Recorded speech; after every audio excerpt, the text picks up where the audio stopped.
Taking a few simple ingredients like onions, potatoes, and of course some spice, salt, and pepper, and turning it into something absolutely delicious for a warm and comforting fall meal is actually a lot easier than you think.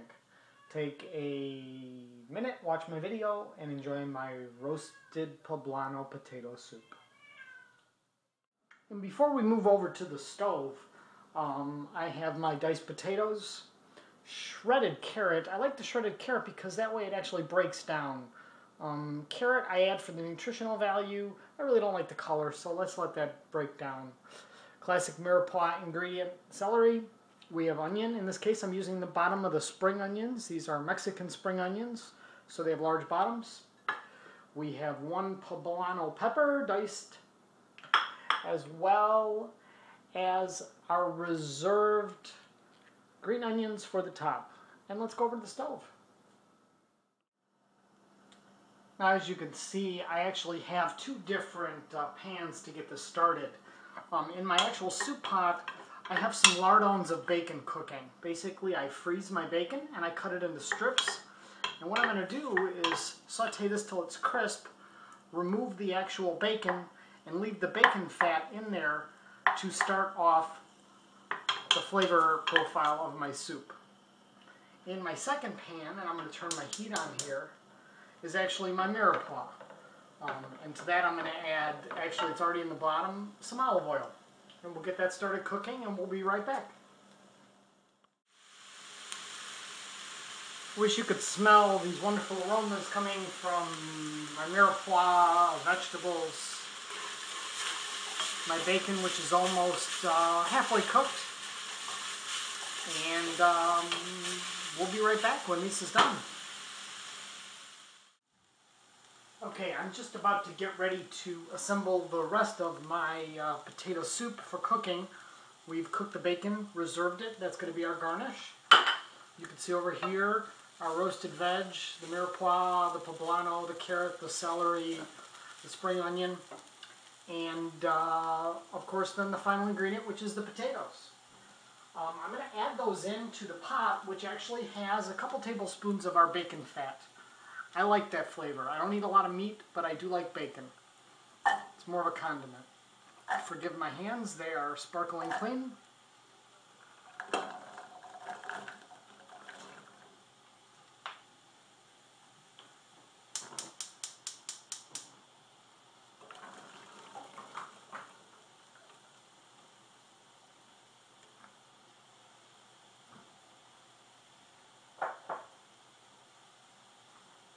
And now on my back burner, I actually have some of my homemade chicken broth, which I'm going to add. This is, I don't know, about a quart. And now we're going to add half of my veg. The reason I reserve some of the veg is I actually like my soup to have a little texture. So I do like to have some of it cook up. And I like the rest of it to be a little bit chunky.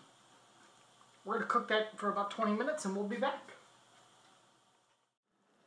Now the soup is about halfway done. How do I know that? I tasted the potato and they're just about cooked. You can see they're starting to be a little bit opaque. I've tasted the soup. I'm going to hold on the seasoning. Remember, a potato doesn't have really any flavor. So I'm going to wait until the potato is fully cooked and see how my broth tastes. And this is an opportunity to add the rest of my veg.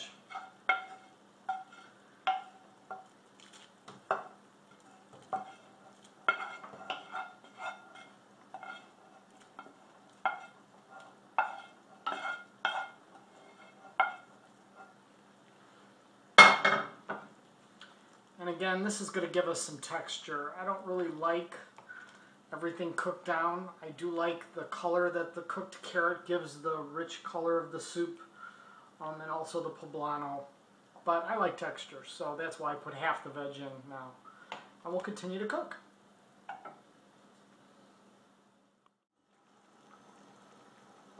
And our soup is about finished. The potatoes are opaque. Some of them are starting to fall apart. I've actually tasted a potato and it's nice and soft. The veg is cooked. The last thing that I'm going to add to this to balance out the flavor profile is just about 2 tablespoons of balsamic vinegar. And what that's going to do is provide a nice acid balance.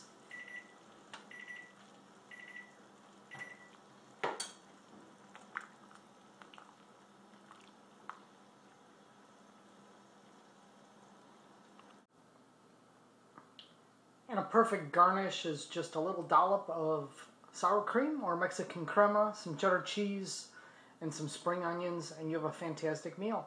Enjoy.